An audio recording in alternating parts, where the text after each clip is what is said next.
We all remember the conspiracy theorist that made claims about the birth of President Obama starting around the 2008 election. He's ineligible to be president because he was born in Kenya or because his birth certificate is fake or whatever. The newest Obama birth certificate that's been released by the White House has been altered in literally dozens of ways, and it's been altered in ways that are so obvious. What is important is for this issue of Obama's use of a stolen social security number and forged IDs. A birth certificate is not even close.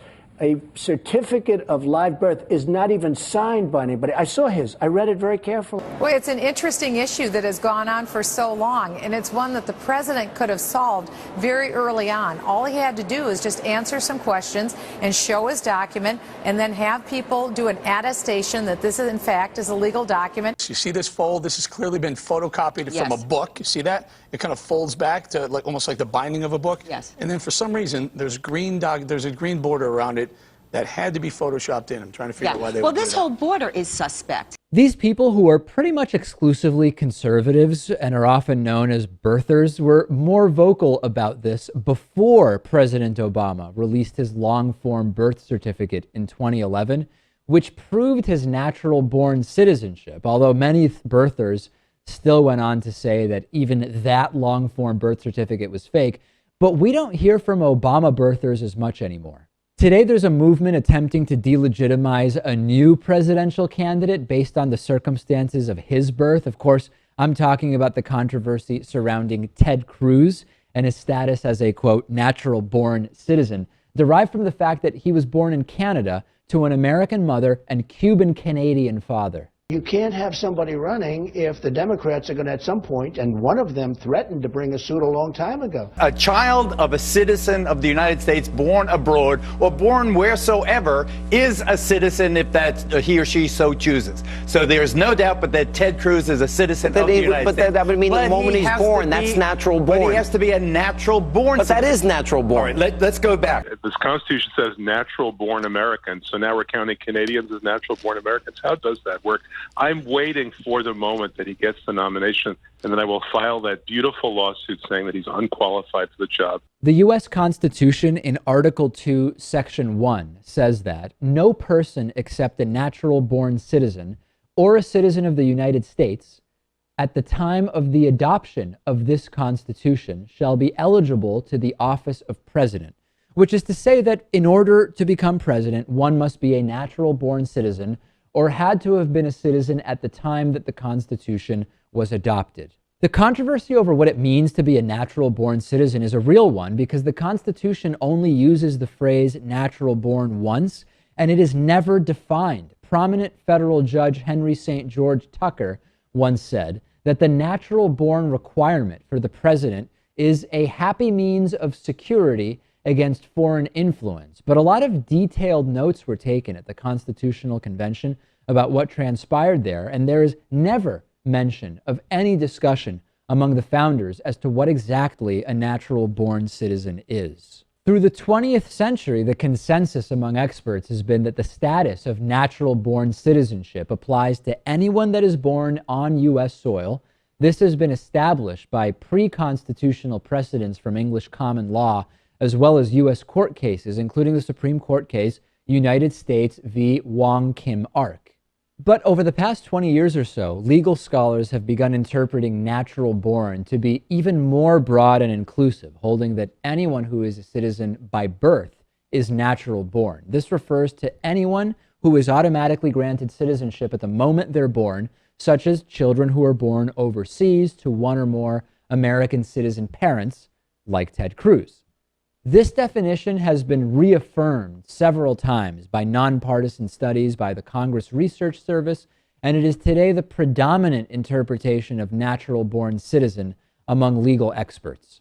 So, as I mentioned before, Ted Cruz was born in Canada. His mother was an American citizen, his father a Cuban-born Canadian. Ted Cruz has most likely always been an American citizen from the moment of his birth and is therefore a natural-born citizen by accepted modern standards.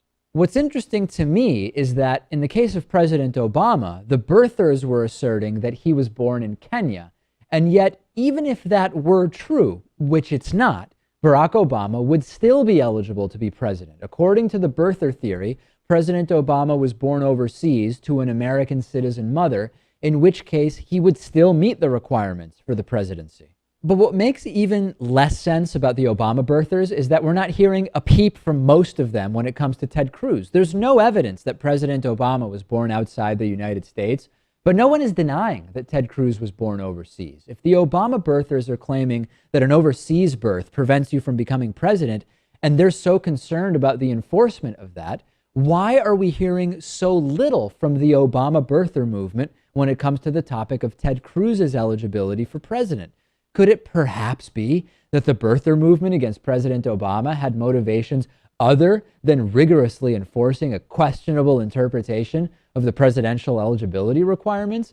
It's interesting how many right-wingers suddenly became connoisseurs on the minutia of the natural born clause when President Obama was elected, as well as how many of them are choosing to be silent about Ted Cruz. Maybe you're a birther sitting at home saying, hey, I was against President Obama's eligibility, so I'm also against Ted Cruz's eligibility because I want to be consistent. That's fine, but I'm talking about the Obama birther movement as a whole. Undeniably, there was tremendously more resistance from conservatives against President Obama's eligibility than what we're hearing from them about Ted Cruz being ineligible, while probably the biggest exception is Trump supporters for obvious reasons. Birthers attack President Obama because they have the fringe belief that he was born overseas.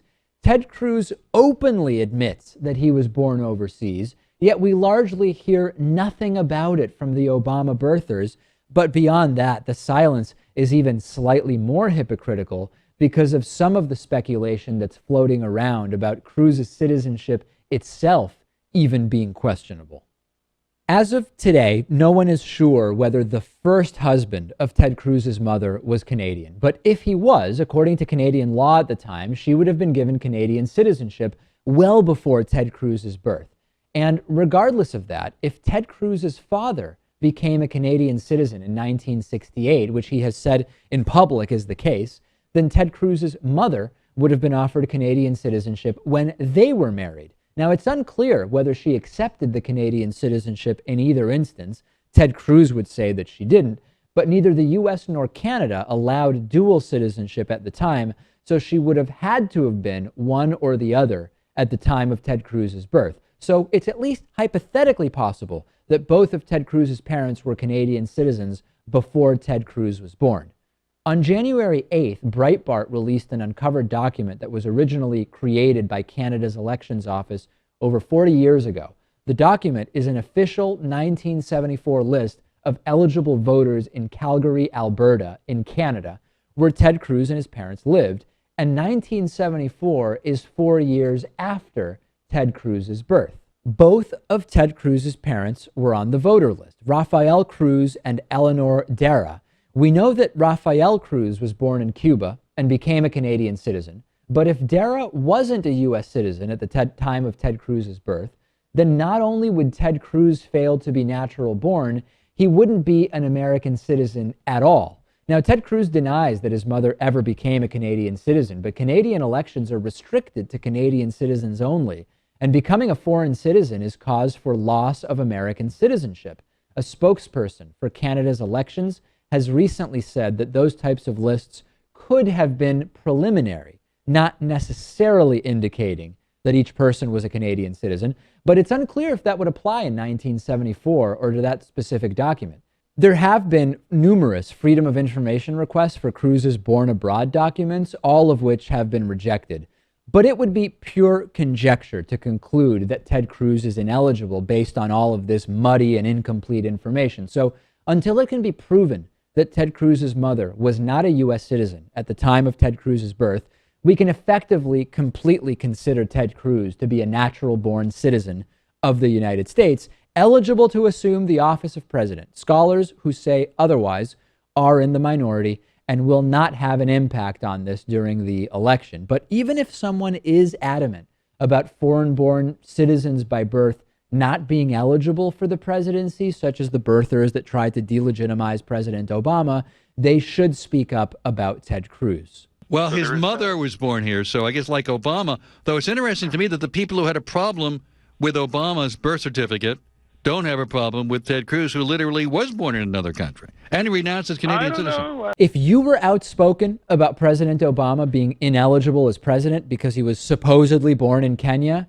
you're a total hypocrite if you're any less of an advocate against Ted Cruz's eligibility. This is all to say that over the coming months, whether or not we hear from the birther movement as a whole about Ted Cruz's status as a natural-born citizen will be a meaningful clue as to whether or not the Obama birther movement was a contrived nonsense ploy to remove President Obama from office.